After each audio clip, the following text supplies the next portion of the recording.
Welcome to the Learning Pines YouTube. We hope this video helps. You begin by powering and pairing the units. Charge both transmitters and the receiver until LEDs are green. This avoids dropouts.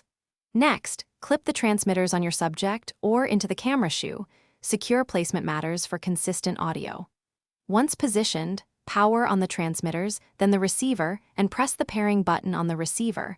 Wait for the solid connection light. This step connects the mics to the receiver, so you can monitor levels and move to the next setup stage. Once paired, you set and verify audio levels. Plug headphones into the receiver and start with the gain at 0 dB. Have the subject speak at normal volume while you slowly increase gain until peaks sit around -12 dB to -6 dB.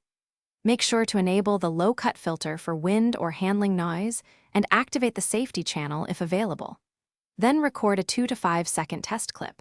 Check the waveform for clear peaks. No red clipping, and confirm consistent tone across movements. You're ready to record. Start recording on your camera or phone and verify the receiver indicates an active recording signal. Also record a backup track on the receiver if it supports onboard recording. Monitor through headphones during the take and watch for level shifts.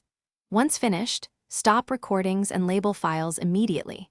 If you experience dropouts or interference, move the transmitter a few inches, change the receiver channel, or fully repair units.